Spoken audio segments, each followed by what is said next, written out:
All right. Hello, students. Welcome back to your second lesson of the semester. When society sets the rules and then breaks the kids. Again, it's me, your teacher, Elena Mack. The purpose of this lecture is to explain and acknowledge a life that is very different than yours. I feel like the topic of this lecture specifically talks a lot about people who are disadvantaged and abused. And I think just acknowledging that can help you absorb some of this information. I also want you guys to focus on why people abused those different than them and why people resort to extreme methods or deviance. So,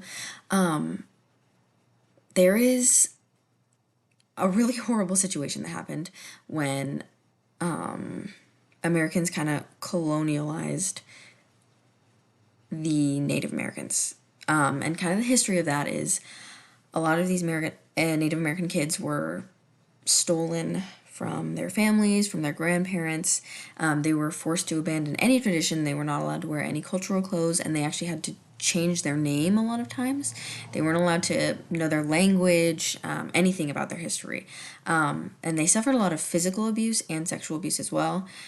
And obviously that impacted people a lot. And we have Chester joining us again. For me, to put this in perspective, really like trying to look at it from an aspect of my life. I actually recently got Chester, and when we first got her, I was actually worried that we had stolen her from somebody else. And so just thinking about, having like stealing somebody from somebody else. I can't imagine doing that on purpose because I was so worried that I had done that and I had taken her from somebody else. But to do it on purpose is something to me that is very, very hard to think about. So the form of deviance from your chapter that I think relates to this situation the most is determinism, specifically structural.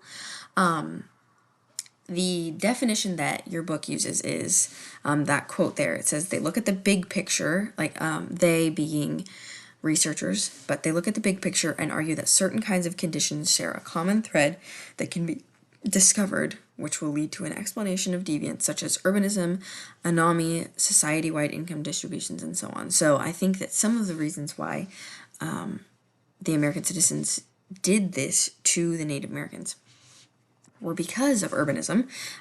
They were, it's not urbanism as we look at it today. Obviously, they were just developing more cities. Cities, not cities today, but like cities back then. Colonialism, obviously, like coming in, kind of taking over, changing the culture of America. And I also feel like I don't have any evidence, like quotes or anything to back this up, but just thinking logically, this had been the viewpoint of people in Europe for a long time, is that, their way is the best. They are the sophisticated people. They are better than everybody else. They are rich. They are just like top of the top. And so their way of thinking is the best, and there should be no other way of thinking. And so raising people in that kind of environment leads them to think that, and they just continue to think that, and that I think is what starts these like urbanism and colonialism. So just logically thinking, I think that could be a good explanation of that. Okay, and then for the second scenario that I give you guys about the two people that kind of quote unquote helped the doctor, kind of the history of that was those two people there in the front. One of them was a yoga instructor, and one of them was, I think he was like a business, like a entrepreneur, I think was what they said he was. they befriended that doctor back there, and that doctor was a very successful, very rich doctor. And that doctor was diagnosed with bipolar disorder, and he was in an accident, so he could no longer work. He was specifically like an eye doctor, and he could no longer operate on eyes. He started to get very ill, very sick, was needing a lot of help, and was needing a lot of help managing his finances through his surgeries. And those two people offered to help. They offered to take care of paying his bills, take care of, managing his money for that. After a while, they were moving his money into their personal accounts to pay for his things, is how I understood that article. And then they ended up actually changing the two-factor authentication on his bank account, which was a bank account with $60 million in it. And then after he died, or right before he died, he, right in that timeline of this guy was basically dead, they transferred, I think it was a $1 million transfer to their private account. The form of deviance that I think fits best is strain theory. Strain theory, the definition here is the innovation involves, for strain theory's definition is that there are things in the world or in your society that are achievable through regular means, but some people do not have access to those means, so they strain for that and they want that, but they can't get it, and so they turn to other things, and they are then called innovators because they are using deviance, which is other forms. So they are unable to obtain it, so they use deviant methods. So the innovation involves accepting the goal of the success, but choosing to achieve it in an illegal, illegitimate, or deviant fashion.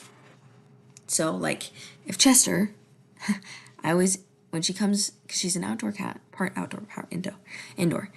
When she comes to the door every time, I give her treats. So that, she knows it's her house. I want her to come back.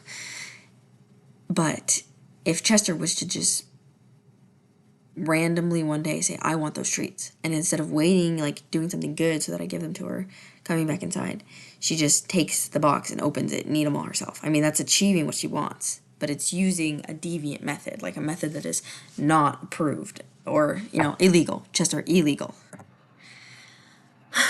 The key takeaways that I want you to take away from this lecture are that determinism and its definition, strain theory, and how the researcher that proposed strain theory and thought of it, he thought of these people not as necessarily in a bad light, but that they were innovators. I think that that's really important. And then I also want you to think about why people resort to deviance.